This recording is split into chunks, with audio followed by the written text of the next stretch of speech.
Yeah, cut it out. before we get to you, relax. Oh, the Azuri too. We gotta talk about relax. you. You're on the topic tracker as well. Both your countries. We're gonna get to you. We got 3 though. You got Cameroon as well. Depression. So U.S. men's national team just took a 4-0 beatdown by the Swiss. Shout out Fabrice. Shout out Artie. They turned us into Swiss cheese in the first half, let alone in the first 35 minutes, which makes it even worse. Fresh off the 2-1 loss to Turkey, where we gave Arda Güler an accidental tap and just kicking it off of him. Coming away from literally though, Just kicking it off of it. I mean, bro, he did. We have the drama of some of the OGs hating on guys like Pulisic not being there, so there's now a huge media clash between the old and the new school. Kind of, it's just an entire mess, and we're exactly 1 year away from the World Cup today. This will come out later, but I mean, and we have a new coach, Pochettino. We failed. We lost to Panama, and was that the Nations League? Seb slammed because he doesn't speak the best English. Yeah. I don't think that's the issue. It's rather unmotivated looking team is what I'll say. So, I mean, there's a lot of angles to go at this. One is the current form. How do we feel about it? 2, do we feel like some guys should have been with the U.S. camp that weren't? There's that whole debate over should Pulisic have pulled up. So what's y'all thought on the current state? And then kind of the debate around the players being there or not being there? Because that's become quite the media drama in the U.S. with Donovan and everybody. What I'll say is, us as insiders, we have the opportunity and the ability sometimes to talk to people who are either close to U.S. national team players or literally talk to U.S. national team players. In my conversations with some of these people, one of the things I've heard is that these boys are mentally not able to kind of withstand the pressure that's mounted onto them every time they do media obligations. Yep. As a U.S. national team player right now, and at least for the past 2 years, every single time you do anything media related, the first 3 questions are about the expectations for you and your country at World Cup. Yep. Not even countries like France and Spain and Germany have that level of questioning about the World Cup right now. Like when Mbappe does media, he's not really being asked about the World Cup. At least he hasn't been for the past 2 years. Maybe he's starting to. But I understand that because the U.S. is hosting it, because there's so much money being invested in the American national team right now, and so much money being invested in soccer in America right now, it has to be the question. We have to ask, we literally have had to ask this question. Yeah. But the players are like, dude, it's too much. It's too much. It's like, imagine you've been preparing for a test for the past 4 years, and every single day you go outside, someone asks you about how you're feeling about that test. Yeah. You're going to struggle a little bit. And so that's what we're seeing. We're seeing people not being able to mentally take the weight of something that, from a sporting perspective, I don't really think as much pressure has been heaped on a national team with this level of talent before heading into a World Cup. Yeah, I think this might be the least talented World Cup team to have this much pressure on them. I think part of it is playing in CONCACAF. Yeah. And playing in CONCACAF, and after winning, I think we won 3 straight Nations Leagues, something like that. We had just won the Gold Cup. Into that 2022 era, whatever it was, before obviously failing to Copa America, was 2023, 2024, is you kind of overlook every other tournament and go straight to the World Cup. Yeah. There isn't that Euros barrier. No one really cares about the Nations League as much as the UEFA Nations League. Yeah. So it's just looking, after 2022, it looked like you look straight ahead at the 2026 World Cup and that's it. Yeah. And bypass everything else. And in between, we failed at every other step. Knocked out a group stage of Copa America, which was a failure. The Nations League didn't go well, lost to Panama again in that. Now the friendlies are not looking good. Then there's the squad questions. It's interesting, man. It's not good. But at the end of the day, with all that pressure that's being put on going straight to the World Cup, if we perform at the World Cup, none of this matters. Absolutely. Honestly, none of it matters. You know what I mean? It literally completely erases it. But I mean, that's all it comes down to. Generally, the host nation gets a favorable group. Yeah, we'll see. Expanded format too, so that should be more favorable, quote unquote. Yeah. I think. I mean, if I had to give a prediction right now, I feel like we'll still find a way to get around to 16. But if we run into even not a Spain, Germany, but lower to let's say a Belgium type team or Japan, probably take the L. A Senegal, take the L. You know what I mean? Probably take the L. I think we'll find a way to get out the group, get to around a 16, run into a team that's just more ready. Which makes me when sad. I thought we could do quarterfinal, semi maybe. Makes me sad. But that's as of now. Things can change. We'll see how the club season goes next summer. But then, the other side is thoughts on the whole Pulisic drama and guys like Donovan saying, as you mentioned earlier, this is what it means to play for the U.S. national team. Can you explain it briefly? So, during Portugal-Spain, which obviously has nothing to do with the U.S. men's national team, seeing Ronaldo move to tears over winning the Nations League, Donovan on the broadcast took the chance to say, see, this is what it should mean for you to play for your national team. This is what, excuse me. I can't help but think about the U.S. men's national team and certain guys deciding not to play, deciding not to pull up for this current camp. This is what you have to be doing. And until we have this kind of passion, it's just not going to be there. But obviously, there's a lot of nuance to that. We have Christian Pulisic, the main star that he's talking about in his sub, being someone who came off an extremely long season at AC Milan, playing at the top portion of European football, has dealt with injuries in the past before. And so there's definitely a reason why he's not there, but Donovan thinks whether you're hurt, whatever it is, you still have to pull up. And then it's caused a lot of back and forth. So Pulisic's dad put into ChatGPT, tell me about Landon Donovan's sabbatical and why he took it. Because ironically, Landon Donovan took a sabbatical from the U.S. men's national team. And it says, Landon Donovan took his sabbatical because he was feeling both physically and mentally exhausted after years of intense competition and the pressure that comes with being a top athlete.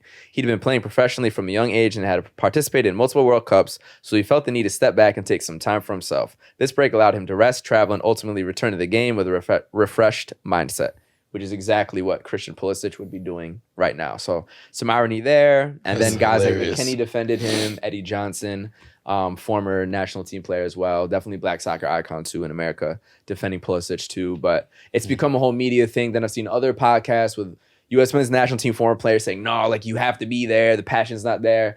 So it's definitely just, it's very tense in U.S. soccer media right now. Also the fan perspective. So any thoughts as American soccer fans? Problem is I work in soccer, so I don't know how comfortable We all I feel do. saying But this. you're the Illuminati, so you really But can't. like Pulisic is just a lot better than Donovan as a player. Like in terms of like as an American national, like he's a lot better. He's like made it a lot further as a player. Yeah. He's played a lot more in Europe. Yep.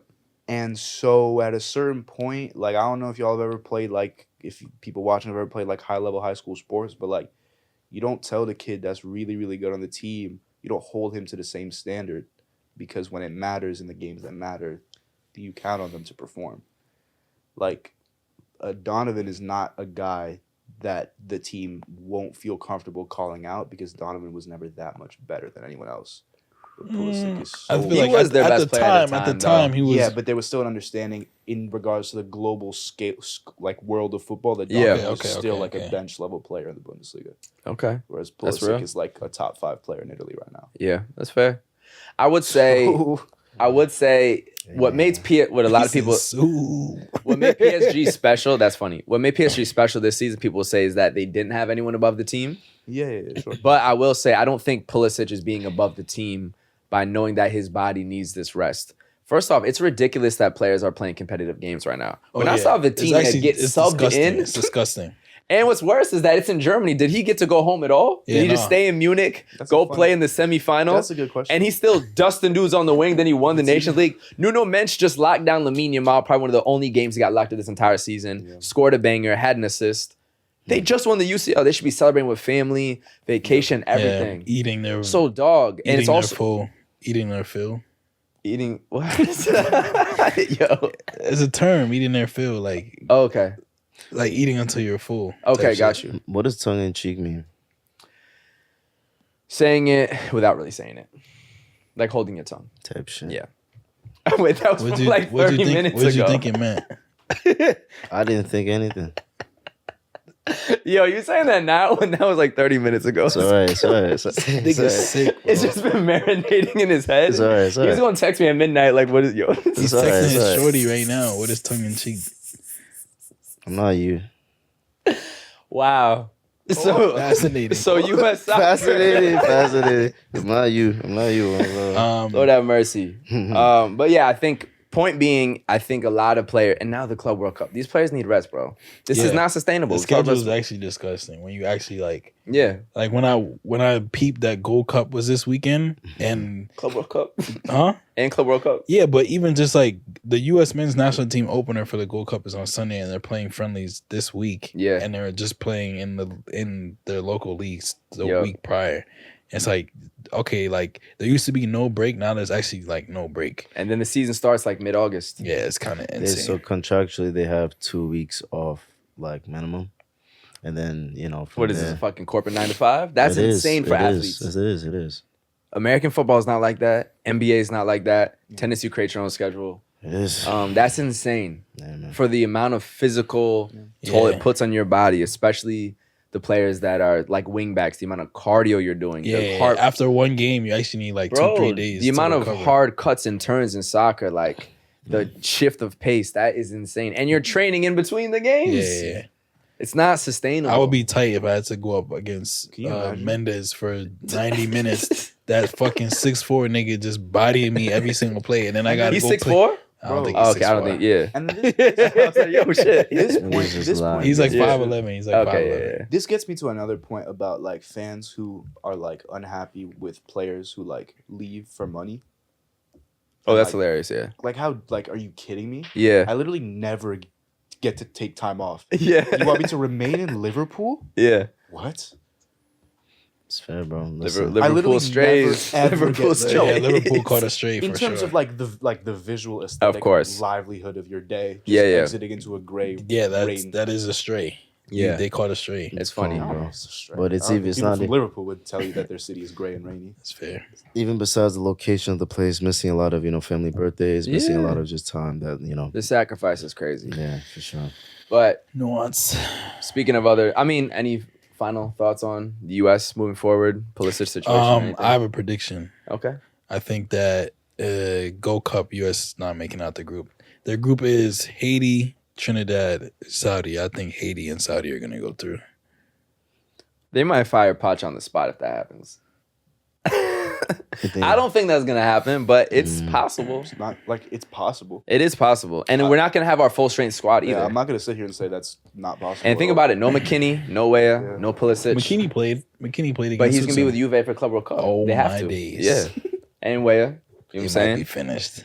PSV boys, y'all better step up. I guess I don't know. They might be finished. Yeah, I think they'll.